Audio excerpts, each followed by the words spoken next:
Okay, hello everyone. This reading will be for the August full moon at 8:59 a.m. if you're in the Pacific Daylight Time. And it's at 11, almost 12 degrees Aquarius. So my question for the cards, for the Tarot and the LeNormand, is to give us guidance as to how we can best use the energy and consciousness of the full moon. What is it that we need to know? And I'm going to do 5 cards with the Light Seers Tarot.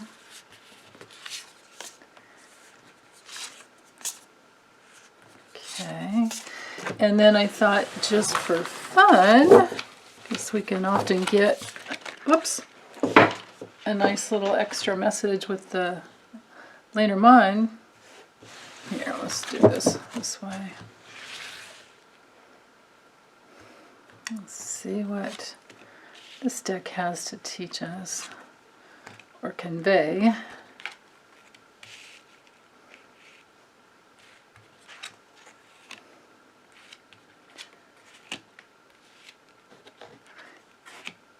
Okay. All right, now bear with me, or feel free to fast forward if you want to while I frame things up here. So with the Tarot, we have the 9 of Wands, 5 of Wands, High Priestess, Strength, and the 9 of Cups. Nice. Okay, with the LeNormand, we have the Ring. Oh goodness, I forget what they call it, what he calls it. So this is with the LeNormand, it's the Gilded Reverie by Kira Marchetti, and it's an expanded edition. So hold on, let me get my little book, because I can't remember what the name of this card, I mean, I know the meaning, but I forget what he named it. It is, let's see, 43. Normally it's only 36, and this is oh, it's called the Labyrinth. I should have known. You go in circles and you try to get to the middle. You find your center. Okay, so we have, I'm going to have to scooch these in. We have the Ring, the Labyrinth. Let's do it this way. Okay, and then we have the Whip, Clouds, Bouquet, or flowers. Some people call them flowers. The Dog, and the Tree. Oh, actually, a little more room here. Okay, so with the Tarot, the message is, the overarching theme is to trust your intuition, go to your higher self, go to your connection with the universal forces of love, truth, and wisdom, and go inside. Go inside and try and, if you're in that inner stillness, it can clear out. If you go, even just for a second, get into your deep, deep inner stillness, it can clear out any negativity that's going on. But the only challenge I see would be, and the full moon will illuminate, a place where you may struggle too hard and you're coming from a defensive place. Then the 9 of Wands can often be that you're defending against something that you've worked really, really hard to get to. And with the 10 of Wands, like, you're there, but it's been really hard. This card can leave you feeling a little bit beat up. The 9 and the 10 as well. But it's the card to don't give up. Don't give up, but let your only struggle be to open to love. Let your only struggle be to be in your heart. Rather than the normal struggle that the competitiveness that we get into with each other, the places where we compare ourselves with each other, and especially because the polarity with the full moon, we have the Sun in Leo, and it's the full moon is always the opposite. So the full moon in Aquarius is about us, so. In Leo, it can be about what we want, and then in Aquarius, it's about what can be best for all of us. So to not separate from that is a really good use of the Wands energy, which, you know, Leo is part of that fire, you know, triad. So also that being in your intuition or connecting with your highest self and being in that intuitive place and being maybe sometimes silent with the full moon, maybe this time, you know, it'll be good to not be too verbal with it. And to tap into your inner strength, where, you know, your gentleness is there along with your strength, your vulnerability and your courage are all combined together. You know, just like Brene Brown always says, you can go to any of her videos on the TED Talks that she does, or other places in YouTube where you can find her, or other places online, and she has many wonderful books as well. So the courage and the vulnerability are combined in your strength, right? So not to struggle with that. Don't ever struggle on comparing yourself with anyone else. Every time we compare ourselves with others, we violate spiritual law, because we're meant to honor our uniqueness. Now that brings me back to the polarity between Leo and Aquarius, right? Aquarius is ruled by Uranus, and that is all about our unique individuation, our unique, individuality.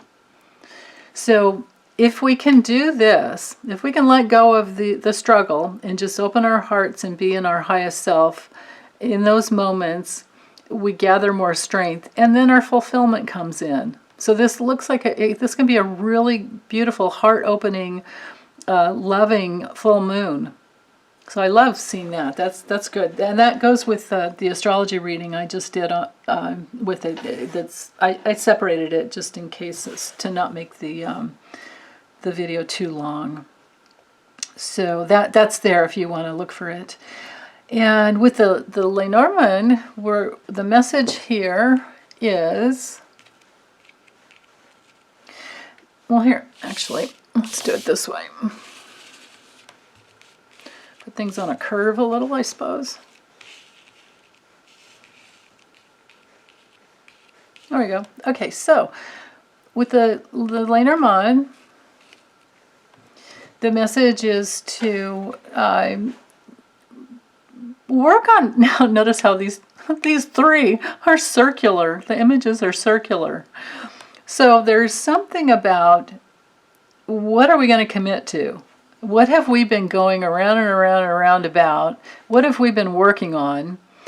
And what will we commit to? And what is it that we're hesitating?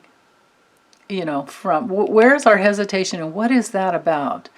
What are our gifts that we're trying to bring out? Where are we loyal to ourselves? And in that place, that's where we'll find our health, our destiny, our karma. In our DNA is who we really are. I mean, deep down inside of who we really are is everything. So if we can, look at all the circular energy here.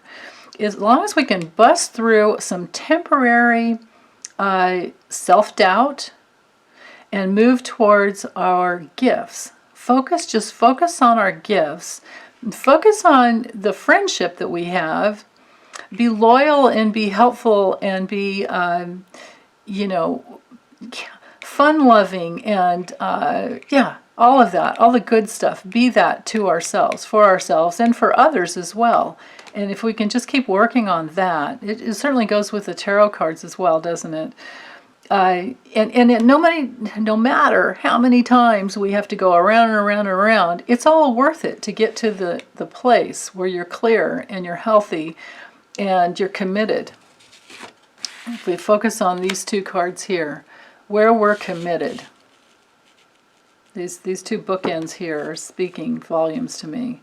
If we can commit to our wholeness, our own lives, whatever it takes to get there, it'll all be worth it. Will all be worth it. Like, that's the place to, here we go. Be loyal to your gifts. Commit to your gifts. And that will shift everything for you. The other stuff is temporary. The other stuff can be where we spin in a vicious circle, sometimes with the whip, birch rod, broom, whatever the deck is called, or the card in the deck is called. This can be a vicious circle, and as well as this. So to get out of the vicious circles, we have to look at our, to get out of a vicious circle, what we want to look at, the confusing place that we want to get out of. I think they were like something like this. No, it was like this, I think. To get out of the vicious circle, what we do is we look at the false belief. We look for the dualistic, because inside the vicious circle we're going to be torn in two. And in order to heal that, you have to look at the double bind of the false belief. It's like, you know, you want something and you're going towards it, and it's your inner gift, right? And you're trying to heal whatever's in between. So it's like, you know, here you are in the middle and you're whole. But over here, one part of your mind says, I have to be this way in order to get this goal that's over here. And whatever the false belief is that's in the middle, that's what's holding the vicious circle in place. So it's just looking for the false belief. And you have to, you know, once you find it, it's huge. Whatever the false belief is, once you find it, it's huge. But at that point, you have to start questioning it. You have to start, you know, loyally talking to it and teasing it out, letting it give voice. You might have to go back in it around and around and around again and find where it is. How is this false belief actually literally abusing you and probably abusing others? Because wherever we have a false belief, we do it to ourselves and we do the same thing to others.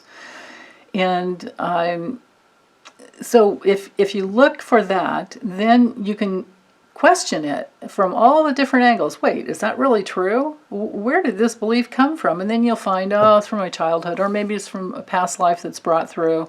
And then you can shift it. So there will be emotional material to shift in order to get to the whole place. And there will be the, you know, the psychological material as well. So it doesn't matter how long it takes to go in and work on it and clear it out. You're going to clear out your self-doubt at some point, and you're going to come inside and be in a committed place into your gifts, or a whole place within your gifts, which is very, very healing. The dog card in the LeNormand is all about, you know, this is the card that relates to therapists, all healing professionals, all healing facilitators of all kinds. And your friend, your most loyal friend as well. So yeah, so that's how I see it for this full moon. What a wonderful opportunity we have. So if you get into the hesitative, you know, place where something comes up, it's okay. Just keep going back to, what do you really want? And don't compare yourself to anyone else like the tarot was teaching us, but instead go back into your wholeness. Go back into your, you know, you may have some, even your lineage, your ancestors that were fantastic in some way or another. But yeah, but to clear that out, find the false beliefs, that's the key to it all. Okay, well that's it. I'll be back next time, and meanwhile, take very good care.